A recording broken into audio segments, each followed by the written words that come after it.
নমস্কার বন্ধুরা, আমি ঋত্বিক আর আমাদের চ্যানেল ভবিষ্যৎ দৃষ্টিতে সকলকে স্বাগত জানাই। বন্ধুরা, আপনারা হয়তো খেয়াল করে দেখেছেন যে জীবনে নানা রকম সময় আসে। কিছু সময় আসে যেখানে অল্প পরিশ্রমে বেশি ফল লাভ করেন, আবার কখনো প্রচুর পরিশ্রম করছেন তাও রেজাল্ট পাওয়া যাচ্ছে না। আবার সম্পর্কের ক্ষেত্রেও কখনো ভালো কখনো মন্দ। তো এইগুলো কেন হয়, এই বিষয়েই আজকে আমাদের আলোচনা।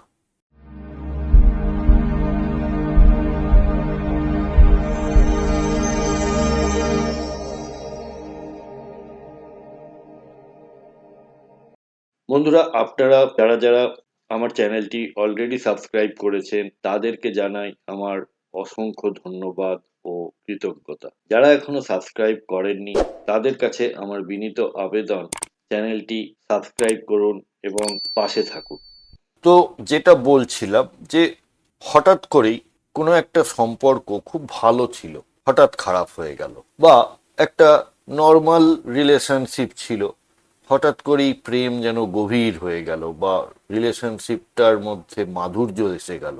এইটার পেছনে কারণ হচ্ছে যে আমাদের জন্ম ছকে গ্রহগুলোর অবস্থান তো স্থির, কারণ আপনি বা আমরা যে সময়ে জন্মেছি সেই সময়ের গ্রহগত অবস্থান, তার যে স্ন্যাপশট, সেটাই হলো আমাদের ন্যাটাল চার্ট। আর প্রত্যেকটা গ্রহই তো নিজ নিজ কক্ষপথে নিজ নিজ স্পিডে ঘুরে চলেছে।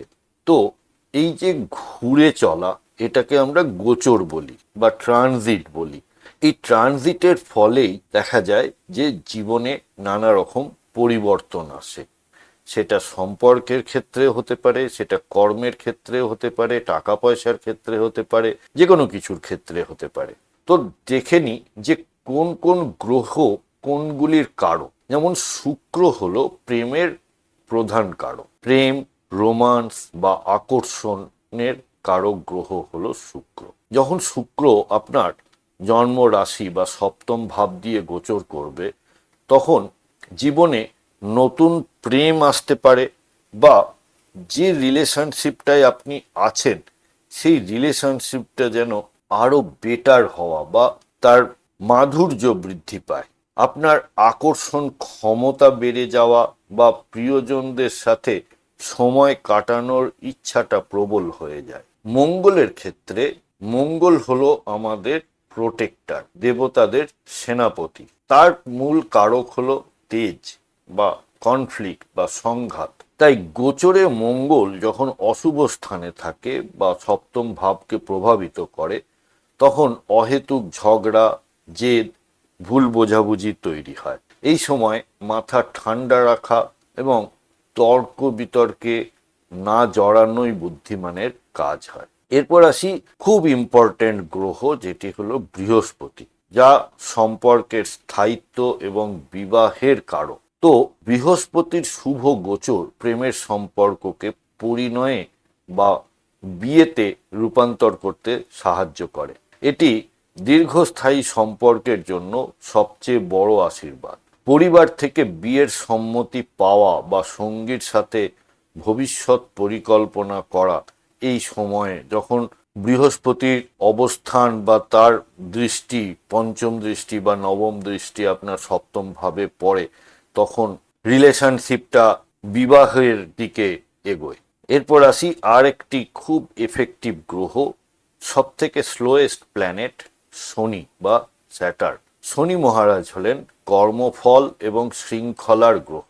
শনির গোচর যখন সম্পর্কের ঘরের ওপর দিয়ে যায়, তখন সম্পর্ক এক কঠিন পরীক্ষার মুখে পড়ে। যখনই তার গোচর সেভেন্থ হাউসে হবে বা তার থার্ড অ্যাসপেক্ট সেভেন্থ হাউসে পড়বে, সেই সময় একটা চ্যালেঞ্জ তৈরি হয়। যদি ভিত্তিটা মজবুত হয় তবে সম্পর্ক টিকে যায়, না হলে কিন্তু দূরত্বটা স্থায়ী হয়ে যায়। তাই শনি আমাদের শেখায় ধৈর্য এবং দায়িত্বশীলতা।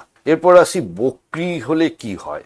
গ্রহগুলি বক্রী হলে, যেমন বুধ বা শুক্র যখন বক্রী হয়, তখন এই সময়ে পুরানো প্রেম বা এক্স পার্টনার ফিরে আসার সম্ভাবনা থাকে।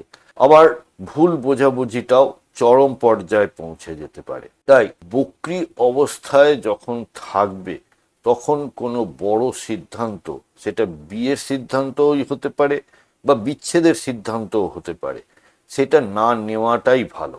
আর রয়েছে রাহু ও কেতুর প্রভাব। রাহু কেতুর যে ট্রানজিট, সেটা রাহু হলো কি মায়া। রাহু হঠাৎ আকর্ষণ বা অবসেশন তৈরি করে, যা অনেক সময় ভুল পথে পরিচালিত করে। আর কেতু হচ্ছে কাট করে, মানে ডিট্যাচমেন্ট তৈরি করে। কেতু হলো লিবারেটার। তো কেতু যখন দৃষ্টি দেবে বা কেতু যখন অবস্থান করবে আপনার সপ্তম ভাবে, তখন কিন্তু একটা সম্পর্কে বৈরাগ্য বা ডিট্যাচমেন্ট তৈরি করবে। তখন এমন একটা ভাবনা মনের মধ্যে আসবে যে সব ছেড়ে দিয়ে আমি একাই থাকি, এই ঝুট ঝামেলা আর পছন্দ হচ্ছে না। তাই এই রাহু এবং কেতুর গোচরও আমাদের জীবনে বড় কোনো কার্মিক শিক্ষা দিয়ে যায়। তাহলে এবারে প্রতিকার বা সচেতনতা আমরা কি অবলম্বন করব? না, খারাপ গোচরের সময় মেজাজ নিয়ন্ত্রণ করতে নিয়মিত প্রাণায়াম বা ধ্যান করা উচিত, যা মনকে শান্ত করবে। শুক্রের শুভত্ব বাড়াতে সাদা পোশাক পরিধান এবং সুগন্ধি ব্যবহার করা উচিত। আর মঙ্গলের প্রকোপ কম করতে হনুমান চাল্লিশা পাঠ করা, বা পাঠ না করতে পারলে শুনুন আপনারা শান্ত হয়ে বসে, এবং শান্ত থাকার অভ্যাস করা। এছাড়াও আপনারা যদি জিমে যেতে পারেন বা মর্নিং ওয়াক বা ফিজিক্যাল ফিটনেসের মধ্যে থাকতে পারেন, তাহলেও মঙ্গল শান্ত থাকে। বন্ধুরা, আমাদের এই ডিসকাশনে কোনো পার্টিকুলার চার্ট ধরে বা গ্রহের অবস্থান ধরে কিন্তু কোনো কথা বলা হচ্ছে না। আপনার কোনো হাউসে যদি সমস্যায় থাকে বা জীবনে কোনো ধরনের সমস্যার সম্মুখীন হন, তাহলে আপনারা ভবিষ্যৎ দৃষ্টির সাথে যোগাযোগ করতে পারেন এবং আমাদের কাছ থেকে আপনারা কনসালটেশন নিতে পারেন।